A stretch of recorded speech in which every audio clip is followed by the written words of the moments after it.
Welcome back to Life Unrehearsed. My name is Matt Del Vecchio, specializing in life transitions, senior living industry, and elder care planning. You just heard the Beatles. When I'm 64, we're going to make it 65 and up on this part of Life Unrehearsed. Welcome to the month of April. Not a bad start to our weekend. A beautiful day today. A little chilly, but nice to see the sun out there. I hope everyone survived April Fool's Day yesterday. You know, I always like to give a quick little story about my mom. She was, still a real prankster, for April Fools and always as a kid, she just knew how to get us, right? Especially in the morning when you're half asleep. So, you know, as we grew up in high school one day, the night before, I think it was 14, 15 years old, I said, Ma, you're not going to get me this time. I'm ready for you. And sure enough, the next day in the morning, I wake up, nothing. Nothing happens. I get to school and I said, I did it. I survived April Fool's Day and Mom didn't get me. And I have lunch, open up my lunch bag, take a bite of my sandwich, and don't I chomp into a big bread and paper sandwich. I'm chewing on a piece of paper. I take it out of my mouth and it says, gotcha. And that's my mom's story for April Fool's. Still trying to get us. We try to get each other. And so, Ma, yeah, you still get us. She's out in Oakville listening to the show every week and always April Fool's thinking of her. All right. As many of you know, on Life Unrehearsed, very often on the second half of the show, I do a segment called Helping Mums and Dads. And as we all know, our population is aging, and in 2010, a couple stats for you, 14.1% of Canada's population was age 65 or older.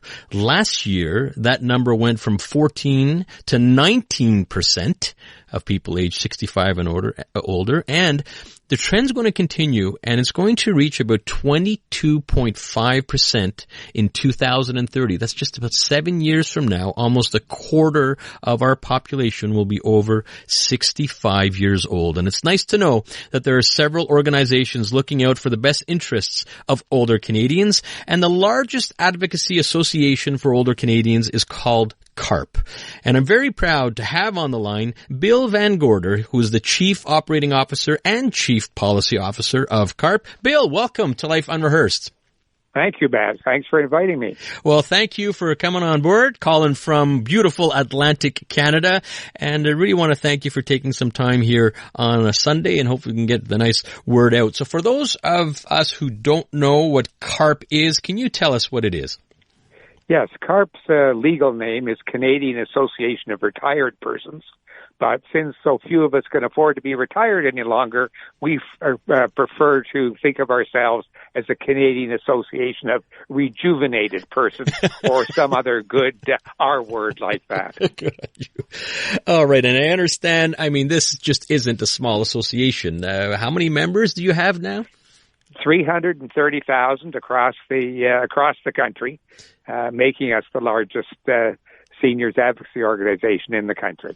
Well, good for you and CARP. You do a lot of work, you and your team, and it's a wonderful team right across this vast country. You truly understand. You have a real pulse for older Canadians. And when we were talking off air, Bill, you have the luxury of doing these surveys of your membership, and we were talking about the top 3 issues facing older Canadians. And I'd like to tackle each one individually, Bill, starting with number 1 on the list, which kind of makes sense, financial security. Yeah, the big worry that older Canadians have right across the country is are they going to outlive their money? With cost of living going up and investments and other savings going down, people are really worried about what's going to happen. You know, the good news is, as you pointed out, we're living longer. The bad news is we're living longer. That's right, thus requiring more finances for our longer lives. And living longer goes into the second subject matter, I guess, affecting older Canadians, or the concerns of older Canadians, and that is health concerns, both in terms of, I guess, long-term care and home care. Yes, the concern about long-term care and what happened in long-term care during the pandemic is certainly top of mind. But what most older Canadians are concerned about is how long can I stay in my own home, or at least in my own community, if not in my own house, in a family home, in a senior's apartment. How long can I stay away from having to go into a long-term care facility? Yeah, and we're hearing that more and more. Obviously, the pandemic shed light on this very subject. And if there is a silver lining, Bill, you saw this firsthand. Many Canadians are talking about this now, and we have to speak up, but we need to force change. And there's going to have to be a lot done to improve being able to stay at home longer and healthier, as well as more to be done in long-term care homes. In fact, Canada, as a percentage of GDP, still lag behind some of the major countries.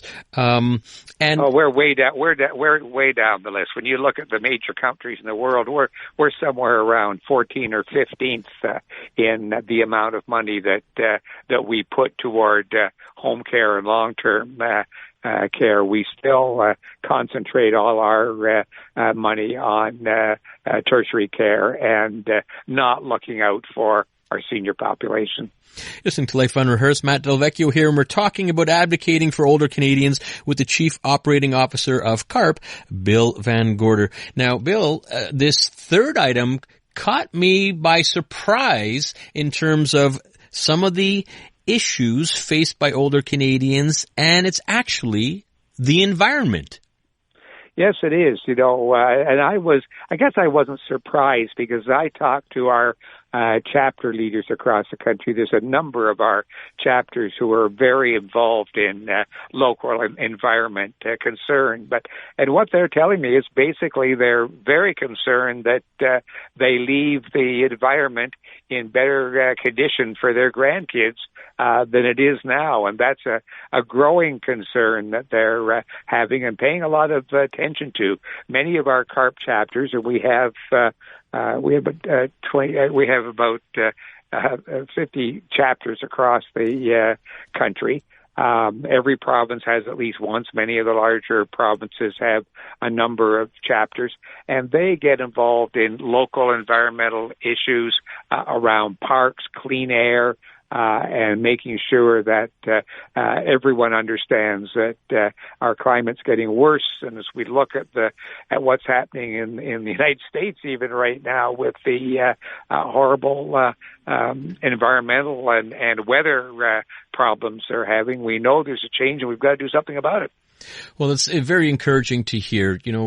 We tend to think of environment, perhaps it's a younger generation, they're louder voices, and it's nice to hear that those 65 and older, your membership, are speaking up, and it makes sense. They're concerned about their kids and certainly their grandkids, and we want to leave them a healthy environment. So I'm glad to hear that actually made the top 3 list. Bill, I would also like to talk about March just finished, and that was Fraud Awareness Month. We talked about this on Life Unrehearsed, but this is an issue that your membership are constantly talking about, isn't it? Well, it is, and it's interesting to note. I've been involved for many reasons in education around frauds and scams for over 20 years. And when I first got involved, it was because we found that seniors were the ones who the perpetrators were targeting most with scams and frauds. And then over the years, we found that it spread out to all the demographics, that young as well as old were being scammed and defrauded. But in the last couple of years, probably related to COVID for a couple of reasons, the focus back on older Canadians has really been severe, and we're finding more and more of them being caught and defrauded by the evil perpetrators who are using their, two things. Seniors are trusting, and also they're now using the internet more than they did prior to the pandemic, but they're not as familiar with the risks online or the things you have to do to keep yourself protected. So more and more of them are getting defrauded. And one particular area that we were focusing on this week was moving scams. We're finding there are more and more evil things happening in the area of moving. There are lots of really good mover companies out there, but there's a small group who prey on seniors, and they do that because, if you've been in your same house for 20, 30, 40 years, you're not used to the new ways of moving, the costs and everything else, and often caught by going for the cheapest, which isn't the best, and find this ending up costing them thousands and thousands of dollars to get their money back. They're costing them that to get their the contents back of their move. And you're right, and it's having these conversations and getting that word out to just make sure you have your guard up, ask those questions, and don't be so willing to provide this information so quickly. Listening to Life Unrehearsed, and this is the Chief Operating Officer of CARP, Bill Van Gorder. Bill, we have to head out to traffic, but when we come back, we're going to talk about a few of the things that you guys do such a great job for advocating, but maybe even more importantly, what we can all do as a population to help out older Canadians. And welcome back. You're listening to Life Unrehearsed. I'm Matt Del Vecchio, and we are talking about advocating for older Canadians with the Chief Operating Officer of CARP, Bill Van Gorder. CARP, as you may have heard, stands for the Canadian Association of Retired Persons. Loved Bill's take on it. Now it's more about Canadian Association of Rejuvenated Persons, as we are all living longer, healthier lives. And Bill, CARP is doing so many good things for Canadians. And can you give us some examples of what you're doing across the country? Well, we certainly, education and advocacy is our focus, and we firmly believe that you can't change policy until everybody, both the public and the politicians and the bureaucrats, all understand the issues. So we start with education. As I said, our chapters across the country are really our front line, our strength as they work in local communities on many of the issues that we cover, and in order to make an impact, the thing that they do and the thing that everybody can do is talk to their local elected politicians, whether that's provincially, locally, or federally, and let them know that they want change in the areas that really affect seniors. So that's how we go about our advocacy. We educate on the issues, and then we speak directly to politicians, bureaucrats, through the media, through opportunities like talking to you today, where we can talk about the various issues that concern us. Yeah, I love it. You're doing, you're right at the street level in the communities, all the way up nationally, and we talk about policy and politicians, and sometimes we think, geez, my voice isn't being heard, and here you are with over 330,000 members, the largest advocacy group. Your voice is heard in Ottawa, isn't it? Oh yes, it's heard. They don't always do what we want them to do, but they certainly do hear us, and but not clearly enough. One of the things that we're noting these days is, for many years the political parties have felt that older Canadians always vote the same way. So they don't pay a lot of attention to them because they figure that no matter what they do, older Canadians vote the way they always have, the way their families have, and don't change much. And that may have been true in the past. I'm not sure as much as they thought it was, but today it certainly isn't. We're sensing as we do our surveys and have our focus groups that older Canadians are angry. They're angry with being ignored. They're angry with things like the last federal budget had very little in it for older Canadians, completely ignoring some of the major issues. One of them is, the OAS that seniors get was increased a couple of years ago for people over 75, completely ignoring the 65 to 74-year-olds, and that still happened in the last budget, too. They've made a two-tier system out of the older demographic. And what we know from our surveys is that it's often the people between the ages of 65 and 74, and even a little bit below 65, because that's kind of an artificial age. They're the ones that are hurting more because of inflation and not having enough money than the older demographic, who were maybe a little more prepared and maybe have a little fewer needs than the younger group, who are still very active. Right. So we're really concerned about that. We're also concerned about the fact that they force seniors to start cashing in their RIFs when they're between 70 and 72 years old. And that's absolutely ridiculous. That cashing in rule has been in for many, many years. Now we're living longer, we're living healthier. Why would we force people to cash in their RIFs at an earlier age? Maybe, you may say, well, the government wants to get its taxes, and maybe they do, but they'll get them eventually.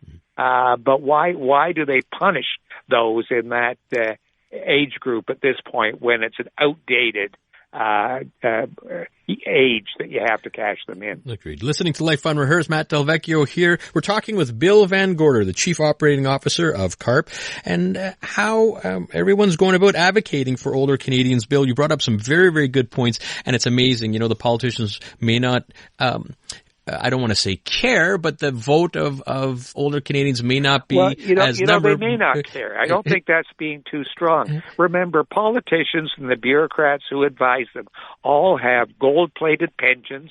They're well paid now, and they don't have to worry about their retirement because they know they're going to be looked after. I think it's understandable that they really just don't understand.